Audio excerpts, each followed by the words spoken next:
Please stand by. Your program is about to begin. Welcome to the Dominion Energy Fourth Quarter 2025 Earnings Conference Call. At this time, each of your lines is in a listen-only mode. At the conclusion of today's presentation, we'll open the floor for questions. Instructions will be given for the procedure to follow if you would like to ask a question. I would now like to turn the call over to David McFarland, Vice President, Investor Relations and Treasurer. Good morning, and thank you for joining Dominion Energy's Fourth Quarter 2025 Earnings Call. Earnings materials, including today's prepared remarks, contain forward-looking statements and estimates that are subject to various risks and uncertainties. Please refer to our SEC filings, including our most recent annual report on Form 10-K and our quarterly reports on Form 10-Q for a discussion of factors that may cause results to differ from management's estimates and expectations. This morning, we will discuss some measures of our company's performance that differ from those recognized by GAAP. Reconciliation of our non-GAAP measures to the most directly comparable GAAP financial measures which we can calculate are contained in the earnings release kit. I encourage you to visit our investor relations website to review webcast slides as well as the earnings release kit. Joining today's call are Bob Blue, Chair, President, and Chief Executive Officer, Stephen Ridge, Executive Vice President and Chief Financial Officer, and other members of senior management. I will now turn the call over to Stephen. Thank you, David, and good morning, everyone. Over the last 24 months since the conclusion of our business review, we've consistently reiterated our focus on three principal priorities. First, consistent achievement of our financial commitments. Second, continued achievement of major construction milestones for the Coastal Virginia Offshore Wind Project. And third, constructive achievement of regulatory outcomes that demonstrate our ability to work cooperatively with regulators and stakeholders to benefit both customers and shareholders.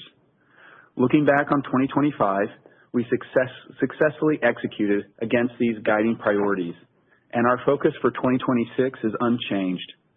As we execute, we empower our employees to provide the reliable, affordable, and increasingly clean energy that powers our customers every day. And we position ourselves to continue to deliver on the commitments we made at the conclusion of the business review. Turning first to 2025 results as shown on slide 5. As the first full year post-business review, 2025 was a critical year for demonstrating our ability to produce high-quality earnings and robust credit results consistent with our original guidance. Therefore, I'm pleased to report that we successfully delivered, with full-year 2025 operating earnings of $3.42 per share and operating earnings excluding RNG 45Z credits of $3.33 per share, both above the midpoint of our guidance. I'd also note that full-year 2025 GAAP earnings of $3.45 per share were higher than operating EPS. As always, please refer to Schedules 2 and 4 of the earnings release kit for more details. Continuing that theme, we delivered equally strong credit results.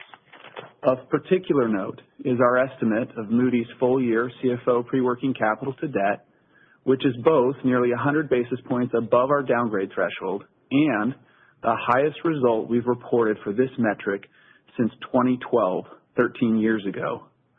Balance sheet strength is critical given the substantial need for regulated capital investment across our system to meet our customers' growth over the next several years, and our robust 2025 credit results position us well for that future.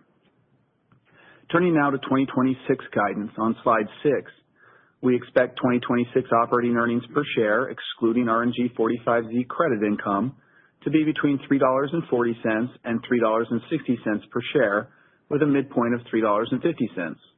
As is our standard practice, we're using a range to account for variations from normal weather in our utility service territories.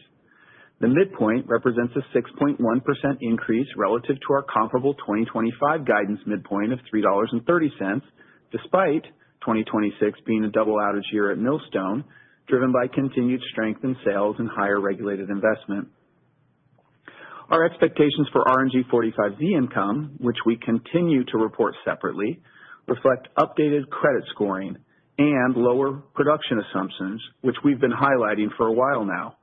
We continue to await final 45Z regulations, but we believe that the guidance incorporates the range of likely outcomes. We'll, of course, update our disclosures if and as needed.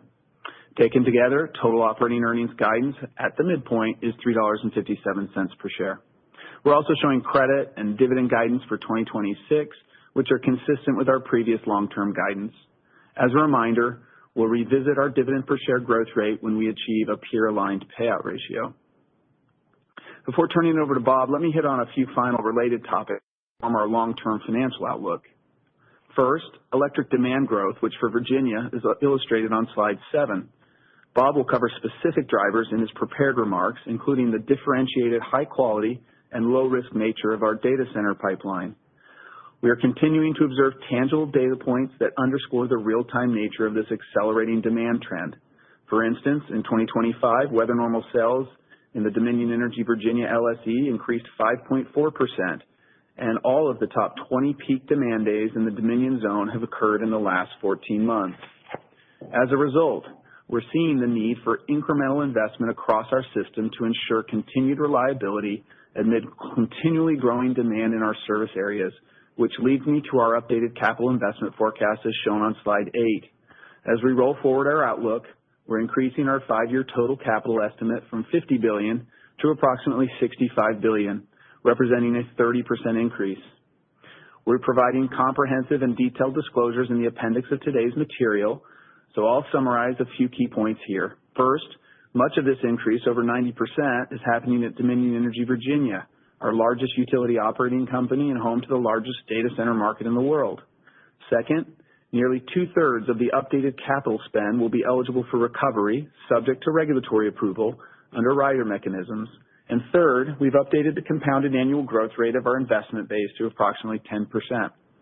This capital investment growth is happening across a diverse portfolio of well-developed projects as shown on slide 9. We're seeing continued strength in electric transmission and distribution and a notable increase in generation, consistent with our most recent integrated resource plans. On gas generation, which includes 2 CTs and 3 CCGTs, we have secured our turbine slots for each project and will provide updates on development and permitting as they progress. The CCGT projects have projected in-service dates of 2032 through 2034. I'd also note that our share of the remaining spend on CVOW represents less than 2% of the updated capital plan. Outside of today's update, we continue to see opportunities for additional investment across the value chain, biased towards the early 2030s and beyond. We'll include those opportunities in future updates as warranted by their development status. A capital update of this size requires a thoughtful approach to both customer affordability and financing. Bob will review our efforts around the former in his prepared remarks. I'll address financing presently. As shown on slide 10, nearly 60% of our 5-year investing cash flows and projected dividends will be satisfied by internally generated operating cash flows. About 10% will come from net hybrid issuance, which keeps us well below the credit agency prescribed maximums. 10% or so will come from common equity issued via our standing DRIP and ATM programs. We view this level of programmatic equity as appropriate given our sizable capital investment plan and our commitment to strong investment grade ratings.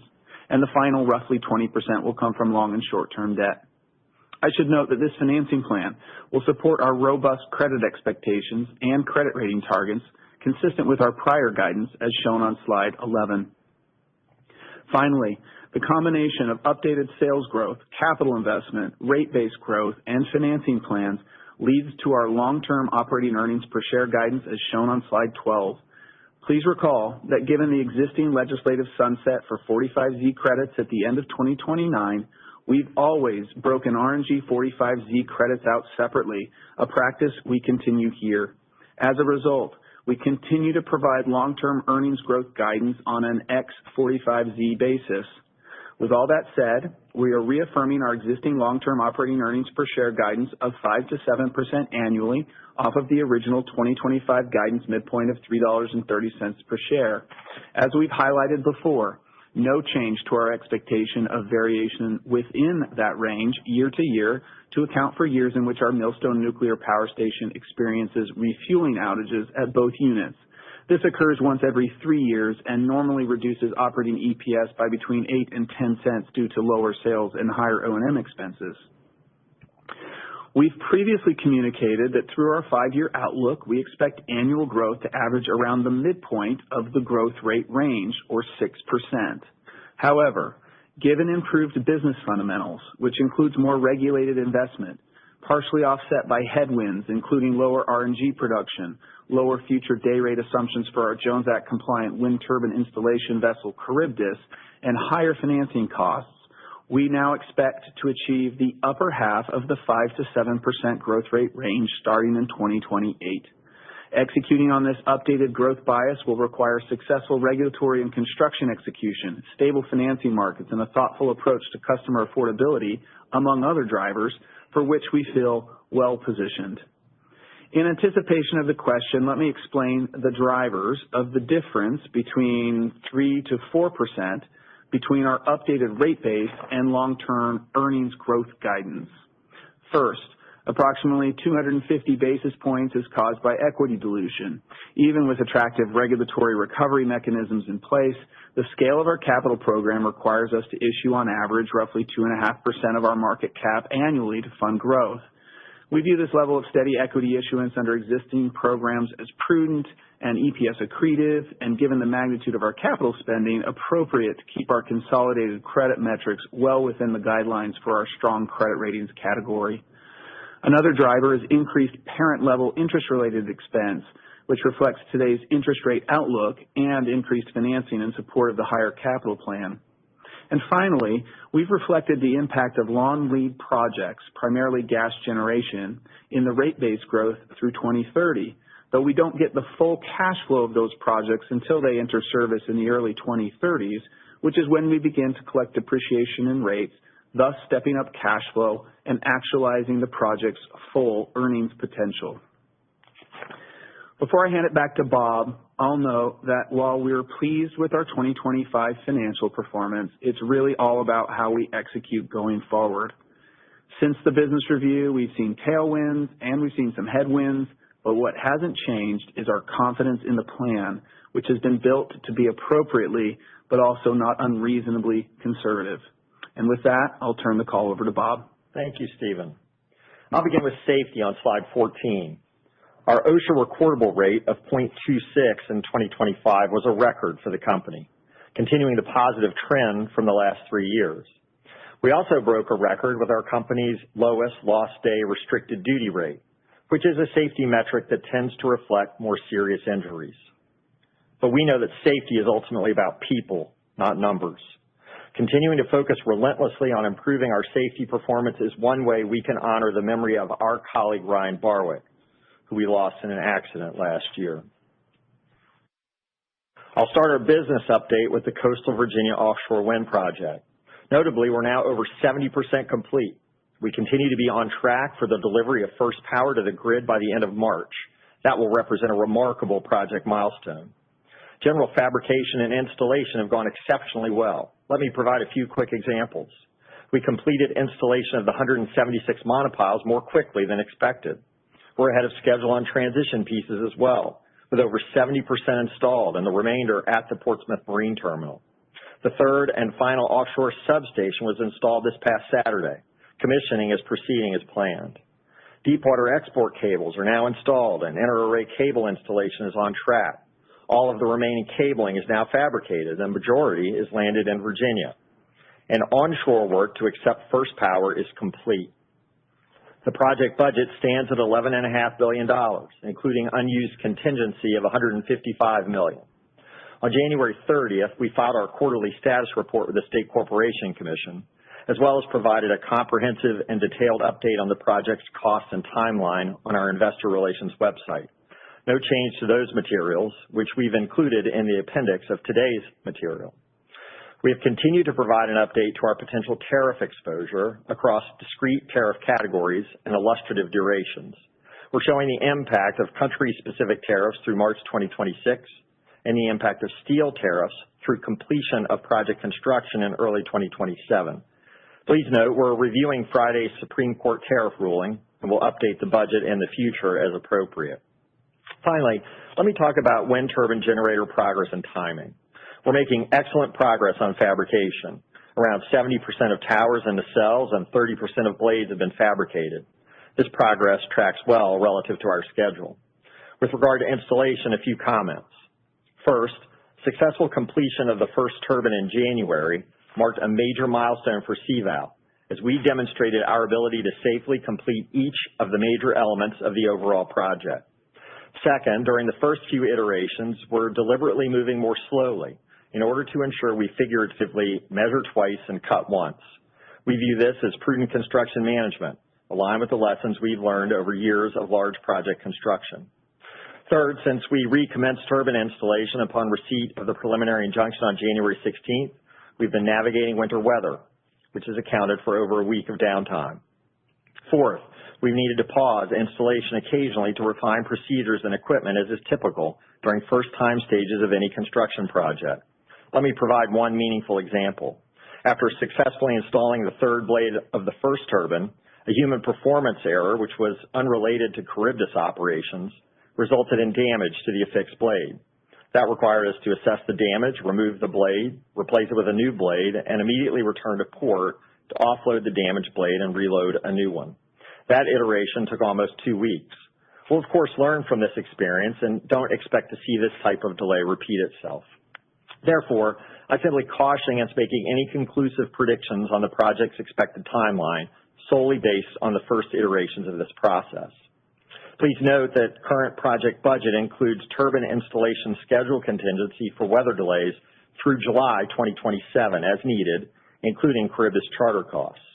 As a general rule of thumb, if the project extends beyond that for some reason, and we don't expect it will, we estimate that each additional quarter to complete turbine installation would add between $150 million and $200 million to the project cost, a portion of which would be allocated to our financing partner.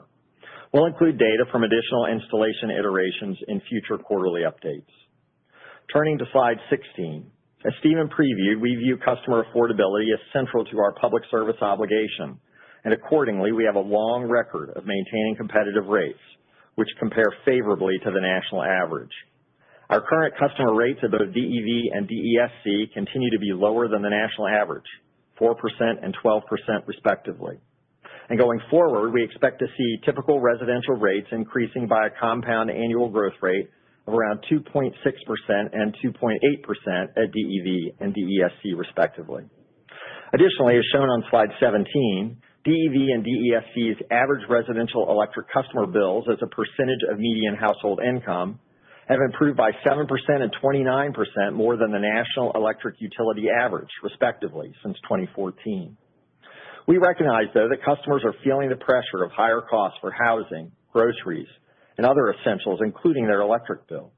We have a number of programs designed to help our customers manage their electric bills, including budget billing, energy savings programs, and financial assistance programs such as Energy Share. Late last year, we also launched a new online platform to put all of our programs in one place so customers can more easily find the best options to meet their needs. Furthermore, our recently approved large load provisions ensure that our smaller customers aren't at risk of subsidizing our largest customer classes. We also work continuously to improve the efficiency of our operations while meeting high customer service standards and reliability needs. In recent years, we've driven out costs through improved processes, innovative use of technology, and other best practice initiatives. As shown on slide 18, based on the most recent data filed with FERC, we have a proven track record of being one of the most efficient companies for the benefit of our customers in the industry. We're focused on continuing to drive down O&M costs across all of our segments. Looking ahead, we're intently focused on ensuring our service isn't just reliable, but that it remains affordable as well. Now we'll turn to business updates. Stephen provided a brief overview of sales growth trends. Let me offer some specific comments on our data center customers. On slide 19, we've updated our typical disclosure around the data center pipeline. We now have over 48 gigawatts in various stages of contracting as of December 2025, which compares to around 47 gigawatts as of September, an increase of approximately 1.4 gigawatts or 3%. As a reminder, these contracts are broken into substation engineering letters of authorization, construction letters of authorization, and electrical service agreements. As customers move from the first to the last, the cost commitment and obligation by the customer increase. Starting in January 2027, large load customers with demand of 25 megawatts or greater will be subject to minimum demand charges, and a customer that signs a new ESA will also be subject to 4 contract terms with exit fees and enhanced collateral requirements. We believe that we have a differentiated opportunity around our data center customers. Our projected demand growth is high quality, as shown on slide 20, because the forecasts that drive our planned capital spend are based on insights gained from over a decade of meter-level historical data, long-term working relationships with some of the largest and most sophisticated technology companies in the world, and validation from 20-plus gigawatts of signed ESA and CLOA contracts. The vast majority of our demand growth is driven by steady and consistent batches of cloud and inference data center modules, which we view as lower risk and produces consistent results over time. This strategy has worked well for us for years and helps limit our reliance on any single project or customer. Let me spend a few minutes on slide 21 because I want to make sure everyone understands its significance. As the slide shows, our forecasted data center demand through 2045 is more than covered by existing signed ESAs and CLOAs. That means we do not forecast demand based on SELOAs. That also means that by working diligently through the existing backlog and connecting the existing projects under construction, we'd achieve our demand forecast for the next approximately 20 years. Again, we believe this makes our data center market less risky and highly realistic. All that said, we're of course working as quickly as possible to work through our queue because we know these investments are of vital importance to our data center customers. We welcome them to our system and recognize the important contribution they make to national, state, and community success. We're developing resources across distribution, transmission, and generation to ensure we meet this critical need on a timely basis, while also taking active steps to safeguard all of our customers from the risk of paying more than their fair share for reliable and affordable electric service. In Virginia specifically, residential rates have averaged 9% below the national average, even as data center load has grown at a 20% CAGR since 2016, as shown on slide 22. Data center demand should and can be a win-win for our state, our customers, and our company. And while just one data point, it's worth noting that for the 9th consecutive year, our economic development team has been recognized as a top utility for economic development. 2 projects were highlighted, including Eli Lilly and Hampton Lumber. In September 2025, Eli Lilly and Company announced plans for a $5 billion state-of-the-art manufacturing facility that will generate 650 high-wage jobs and 1,800 construction jobs in Virginia. In addition, Allendale, South Carolina welcomed Hampton Lumber in July when the company established its first East Coast sawmill, bringing more than 125 new jobs to the region. We're proud to contribute to these outcomes. Projects we supported in the last year alone will create more than 3,600 jobs and attract $7.4 billion in new capital investment, delivering lasting value and strong community growth across our service territory. Finally, let me share a few additional business updates as shown on slide 23. First, on November 25th, the Virginia State Corporation Commission published its final order in the 2025 biennial review proceeding. The Commission's order approved the large load provisions I discussed earlier, designed to ensure continued fair allocation of costs among customers and to mitigate the risk of stranded assets. Also on November 25th, the Virginia SCC approved the Certificate of Public Convenience and Necessity and rider for the Chesterfield Energy Reliability Center, an approximately 1 gigawatt gas-fired electric generating facility expected to cost approximately $1.5 billion and be placed in service in 2029. In its order, the Commission highlighted that the project addresses an imminent reliability threat in accordance with the public interest. On February 12th, the Commission affirmed their order and denied a petition for reconsideration. On February 13th, PJM announced its final selections in the latest transmission open window process, awarding us a portfolio of projects totaling over $5 billion with various in-service dates through 2032. This represents the largest proposed investment by Dominion Energy Virginia since PJM began its open window process. Next, in South Carolina, DESC filed an electric rate case application and testimony with the Public Service Commission of South Carolina on January 2nd to support the $1.4 billion invested in the South Carolina electric system since 2023 and ensure that we can continue meeting customer demand safely, reliably, and efficiently. We expect a decision in June with rates effective in July. Finally, on Millstone, the facility continues to provide over 90% of Connecticut's carbon-free electricity, and 55% of its output is under a fixed-price contract through late 2029. The remaining output continues to be significantly de-risked by our hedging program, which we've updated in the appendix of today's materials. During 2025, Millstone performed well and achieved a capacity factor of over 91%, aligning with our expectations of exemplary performance and reflecting our unwavering commitment to safety and best-in-class operations. In January, the Connecticut Department of Energy and Environmental Protection issued a zero carbon energy request for proposals for which Millstone is eligible. Bids are due in the RFP in March. The Connecticut RFP process also intends to coordinate bid evaluation in conjunction with other New England states. In addition to state-sponsored procurement, we continue to evaluate the prospect of supporting incremental data center activity as well. We feel strongly that any data center option needs to be pursued in a collaborative fashion with stakeholders in Connecticut. We remain focused on achieving a constructive outcome for the facility and will continue to provide updates as things develop. With that, let me summarize our remarks on slide 24. We achieved record-setting safety performance as measured by both OSHA and LDRD rates last year. We achieved 2025 operating earnings above the midpoint of our guidance and delivered our strongest credit results in the last several years. We initiated our 2026 operating earnings guidance range and reaffirmed our existing long-term operating earnings per share growth rate of 5 to 7%, with a bias to the upper half of that range, 2028 to 2030. We reaffirmed our credit and dividend guidance.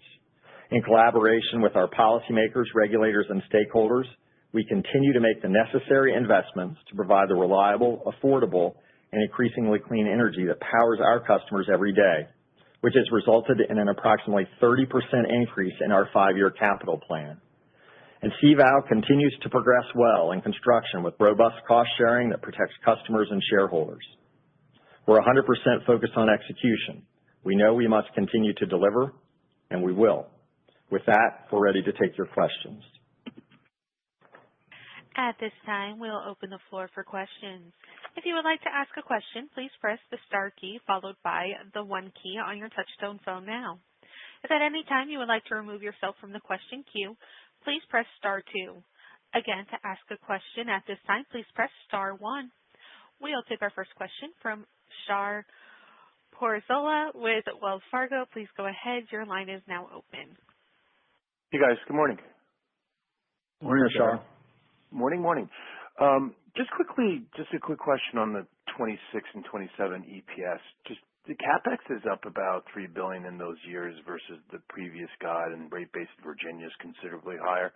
Can you just maybe talk about some of the puts and takes that get you to a 6% growth rate in those years versus the upper half of the range? I mean, the updated trajectory is kind of modestly below consensus. I guess, where's their conservatism in plan? Anything to call out?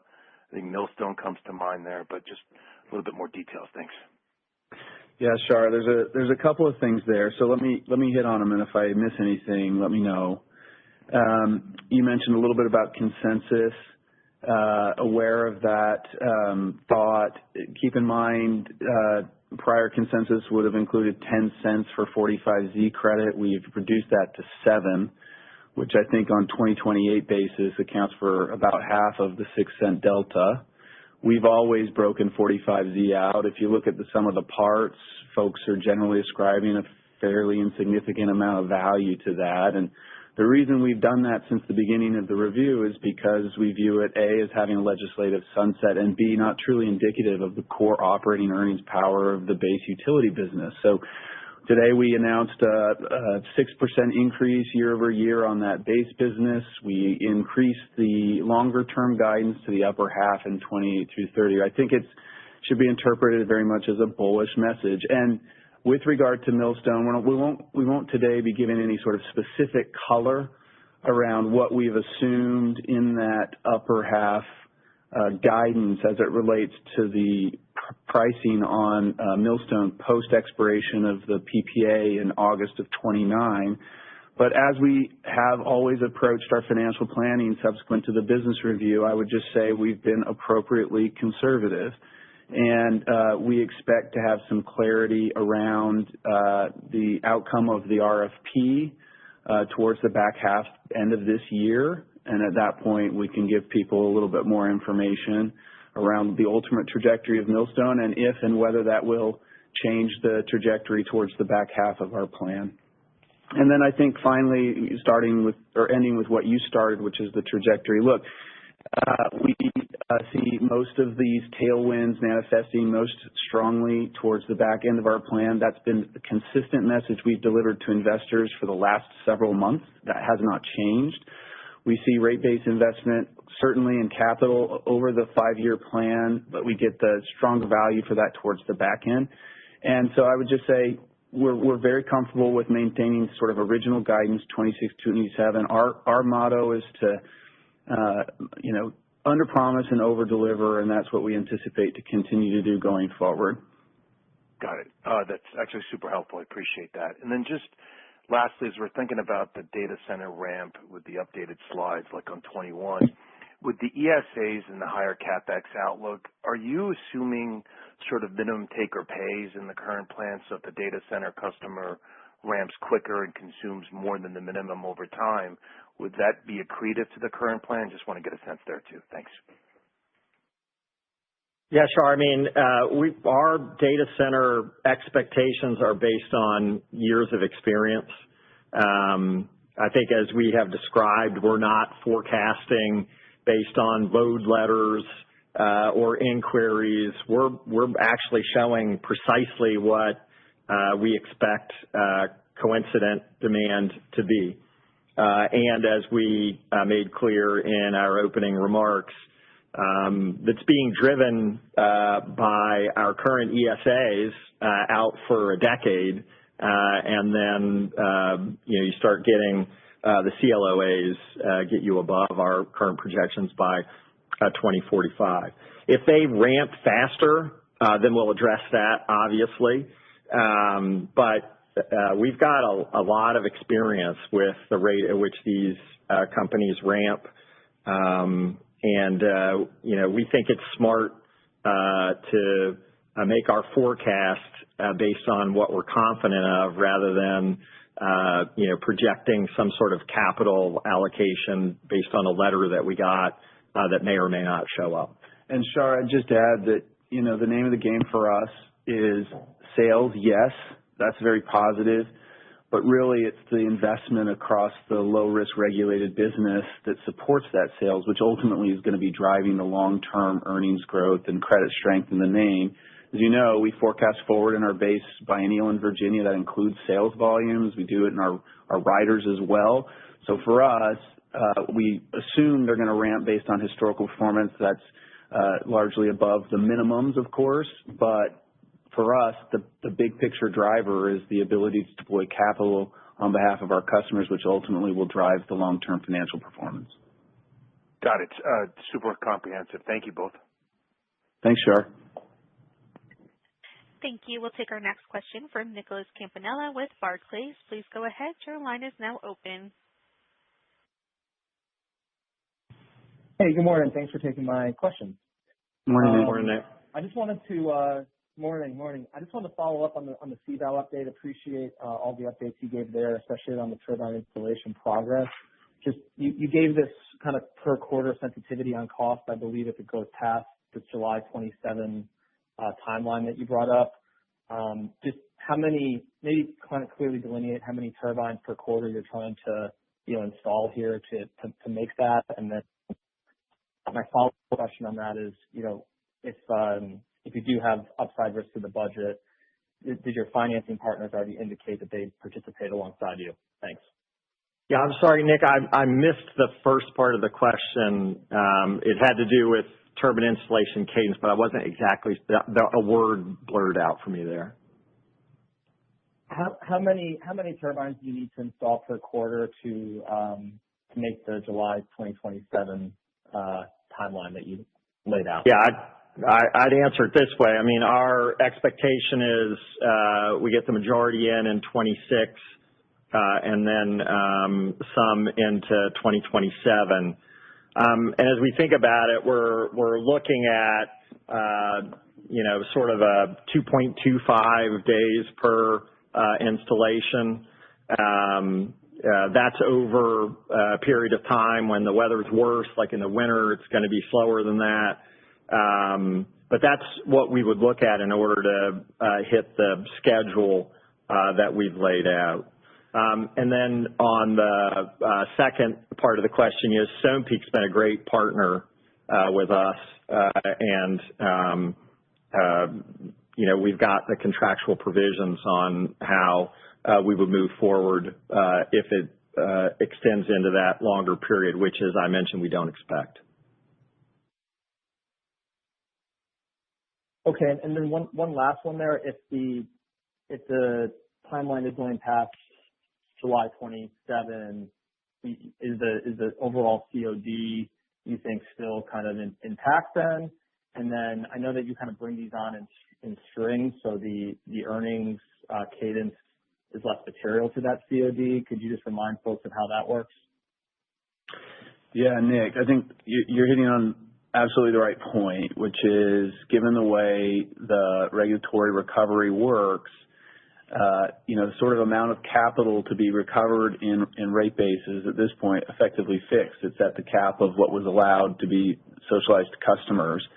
And so changes in installation will largely be EPS neutral in the form of deferrals if we over or under recover in a certain rate year. There to be some cash impacts associated with that, but that's exactly why we maintain in our internal models a very robust cushion to our existing credit downgrade thresholds, is so that if in the event something like that happens, and this is just one example, we're well positioned to absorb it and still stay above the downgrade threshold. And then I think with regard to your first question, was that with regard to Stonepeak? Did I understand the first part of your question correctly? Just this project COD slipping to the right if you're moving installation past July 27. Yeah, like what impact that has on our arrangement with Stonepeak?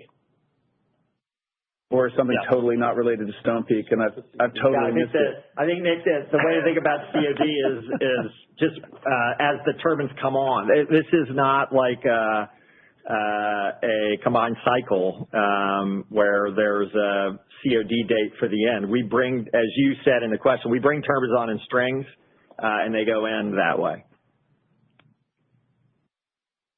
I'll get back in the queue. Thank you. Sorry about that, Nick. I tried to make that an even more complicated question than I think you were actually asking.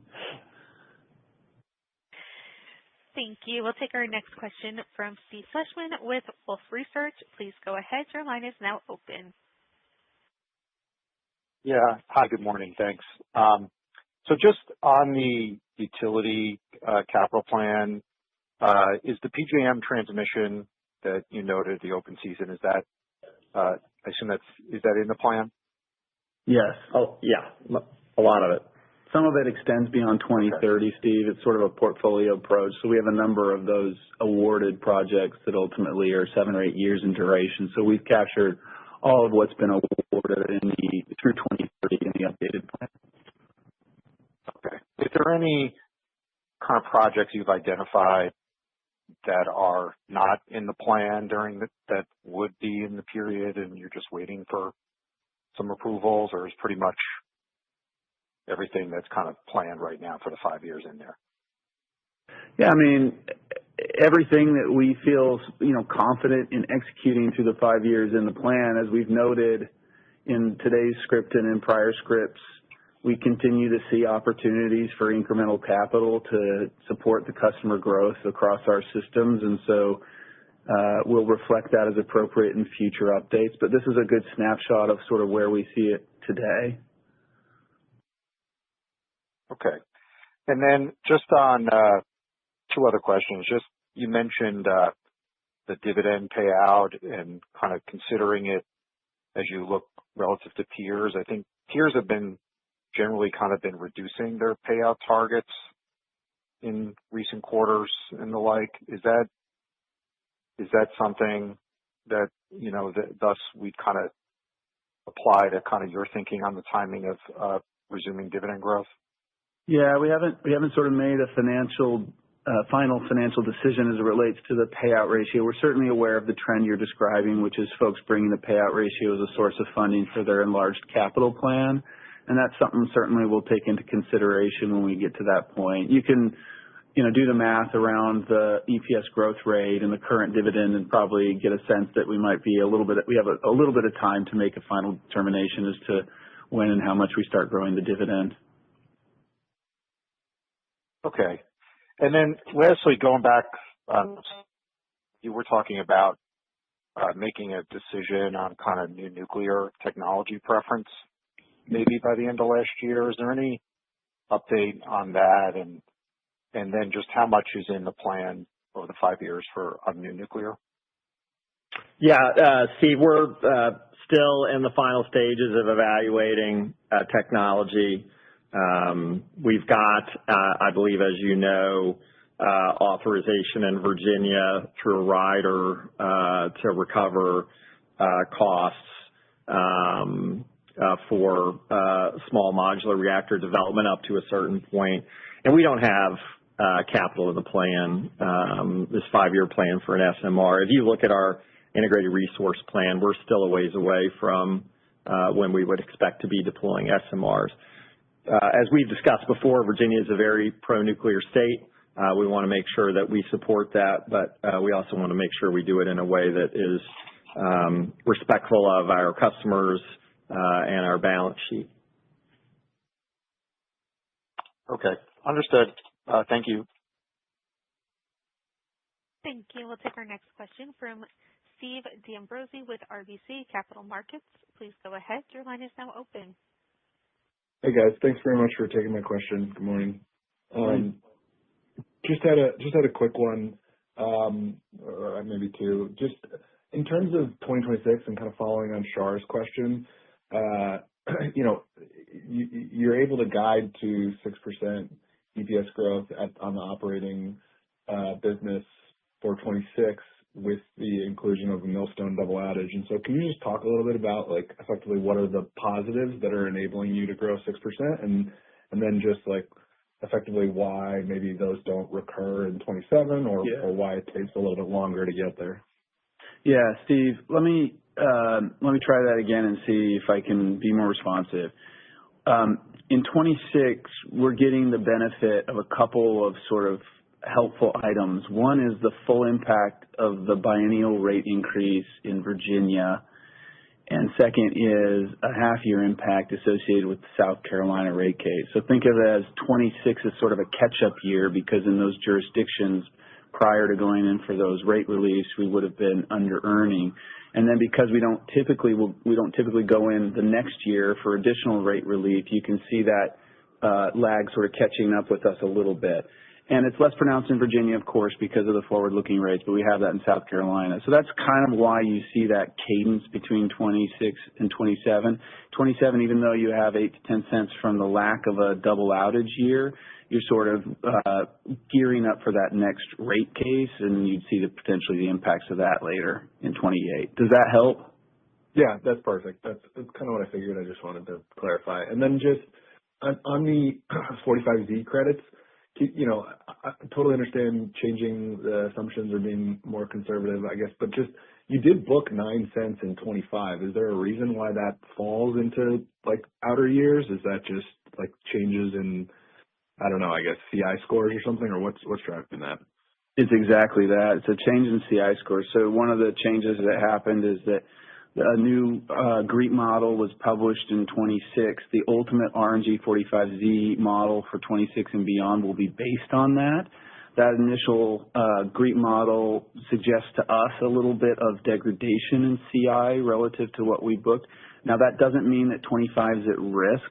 It's not a backward-looking model in our view. We had the rules for 25. We booked as according to the rules that were in place in 25. But because of the view we have now based on the most recent model in 26 and beyond, we've sort of effectively adjusted our CI scoring to reflect that, which is why we put a 5 to 9 cent range around that 7 cents. We see the outcome of that sort of ultimate CI score somewhere in that 5 to 9 cents. Okay, that makes sense. Thanks very much for the time. Appreciate it, guys. Thanks, Steve. Thank you. We'll take our next question from Anthony Crowdell with Mizuho. Please go ahead. Your line is open. Hey, good morning. Just two quick ones. On a follow-up from Steve's question, what's the lag you're assuming in your Virginia and South Carolina jurisdictions? I know you said there's a catch-up in the rate, the timing of the rate case benefit this year, but could you tell us maybe what you're assuming in 26 for lag and in 27? Yeah, that's a great question, Anthony. So the majority of the lag we see in the composite Virginia earned ROE is related to our North Carolina segment of the business, which is quite small, but it is much more. We don't go in this frequently for rate cases, and it's more traditionally backward looking for us. So that is a driver of, we'll call it, the majority of the driver of something like a 30 to 40 basis point lower than the 10.4 so weighted average allowed that we have in, and then we have another non-jurisdictional customer that kind of follows that exact same trend. So those are the drivers of it in Virginia. And in South Carolina, obviously, before we get rate relief, we've talked about at the lowest under-earning part of the South Carolina cycle, we under-earn as by much as 150 to 200 basis points. And so I would expect us to sort of be on that in the front half of the year, and then by the end of the year, once we get relief, we'll start closing the gap on that. And then as we look forward, we're encouraged by legislative activity like the RSA that would potentially allow us to be in for more frequent sort of formulaic rate cases, still backward looking, but more frequent, which would allow us to, as we've said in the past, try and about have that run rate of 150 to 200 basis points to something closer to 75 to 100 on a go-forward basis. Great. And then just one follow-up. You had mentioned legislative. I'm thinking about in Virginia, and I don't know if it was proposed yesterday. I wonder if you'd comment on it. There's proposal in the Senate of maybe eliminating a data center tax benefit or a tax shield going on.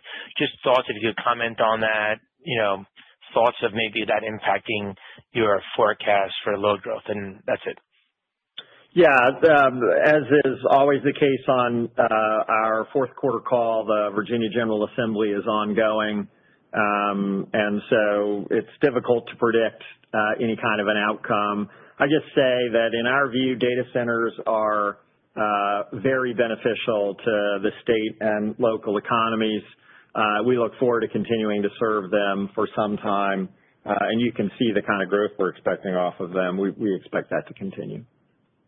Great. Thanks for taking my questions. Thank you. We'll take our next question from Carly Davenport with Goldman Sachs. Please go ahead. Your line is open. Hey, good morning. Thanks for taking my question. Maybe just as we think about the equity plans, you have the explicit guidance for 26. Just any color you can provide on how to think about the cadence of the remainder of the common equity issuance, and then are there any other levers on the funding side you might consider outside of the hybrids like minority interest sales? Yeah, great question. So we think about the cadence of equity, about a third of that total 5-year equity we expect between 26, 27, and 28, and about two-thirds in 29 and 30, which is when we see the most substantial capital increases in the business, and particularly around some of that gas generation spend, which, as I mentioned before, is less cash converting, at least initially, relative to some of the other portfolios like distribution and transmission than we've got. And then with regard to alternative funding sources, we think the hybrid is it's a really good product. I mean, the market for that has been super strong. The sort of 6-ish or so percent we can get for 50% equity credit is very attractive. As I mentioned, we're well below the prescribed maximums at both Moody's and S&P as it relates to that, even with what we have in our current plan. We'll always, as you know, consider alternative sources of financing to the extent that they're more attractive than what we've sort of laid out. So we'll maintain any optionality. But right now, we feel really good about the sort of plan we've laid out. I think it's balanced, it's achievable, and it's appropriate for our credit metrics.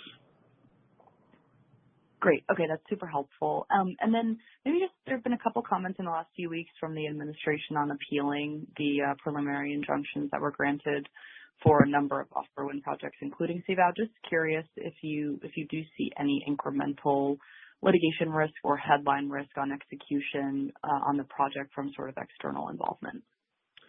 Carly, we continue to see CVOW as the fastest way to get a significant amount of electricity at a low-cost way on for our customers who are leading the AI race, who are building ships for the Navy. And so we continue to believe it just makes sense for this project to be allowed to continue. Slowing it down, as was demonstrated with the last stop work order, adds costs, and adding costs and delays in the data center capital of the world, we think doesn't make sense. Great. Thank you so much for the time. Thank you. We'll take our next question from Jeremy Tonet with J.P. Morgan. Please go ahead. Your line is open. Hi, good morning. Morning. Just wanted to come back, I guess, to some of the earlier points with the turbine installation COD, and just want to make sure I was clear. When you say early 27, does that mean like a Jan, or does it mean a first quarter? And could you just walk through the differences between the early 2027, how that's different than the July 27 that you were referencing before? Just wanted to make sure we were clear. Yeah. Hey, Jeremy, early means early. It's we didn't put a specific date around it. And so what we wanted to do was just give some sort of guideposts for people who can sort of think about the way this goes going forward. So if weather delays us out to July, that's all in the current budget of 11.5. And then if for some reason we're delayed beyond that, we've given you that benchmark of 150 to 200 million a quarter. The reason we're sort of talking this way is we're early in the installation process. And if you had asked me, 2 weeks into monopiles, I would have said we're not tracking with what we expect in order to hit our schedule. And by the way, remember with monopiles, we had a season. We had seasonal restrictions, so it was really important to be able to hit your date. And then, of course, as we went along, we ended up finishing a month or a couple months early. Similarly with transition pieces, we started slower and then we picked up. And so we'll update on the cadence of turbine installation, but given early stages, given that it's the worst weather time of the year, it just doesn't make sense to be drawing any sort of conclusions. We still feel good about the schedule. Got it. Thank you for that. And if I could just pivot a little bit here, if you'd be able to update us on how ZVAL potentially facing reduced energy deliverability until, the PJM identified transmission upgrades, hit completion there. Just wondering impacts on Dominion, if you could just update us your latest thoughts there. Yeah, look, CVAL is a really important project. It's just a few months away from delivering electricity to our customers. We ask PJM to do an interim deliverability study to determine if there are going to be any limits on the project's ability to deliver its full output. We'll do that study every year.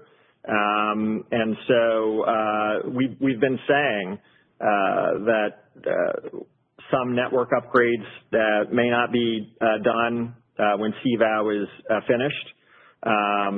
But we'll continue to work through making sure the project can deliver as much as safely as possible. So we've assumed 50% deliverability for this rider, and we'll update it if that assumption turns out to be needed to be adjusted.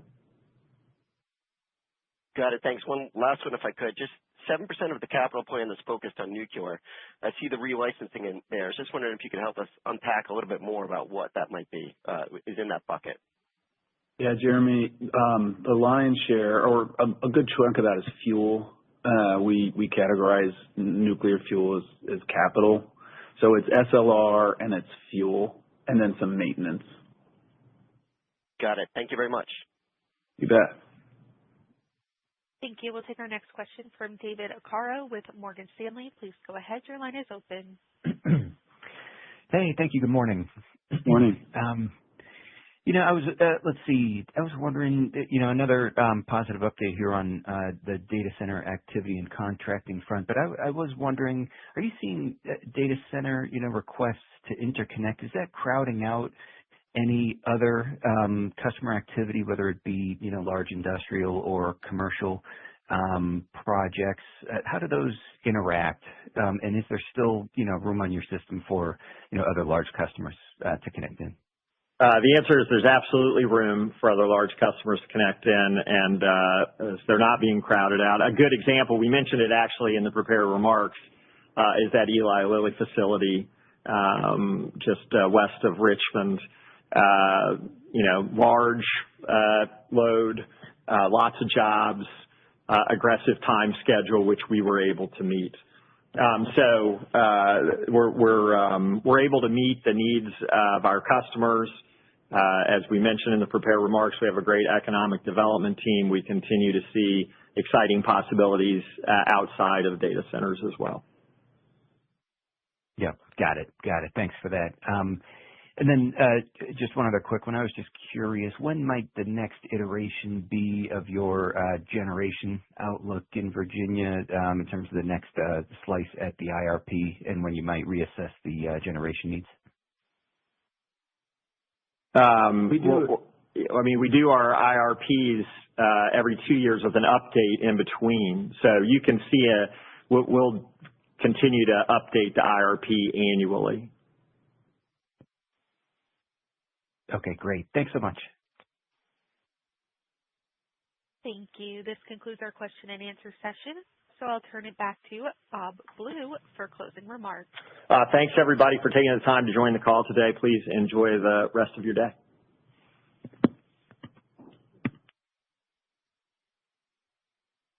The conference has now concluded. Thank you for attending today's presentation. You may now disconnect.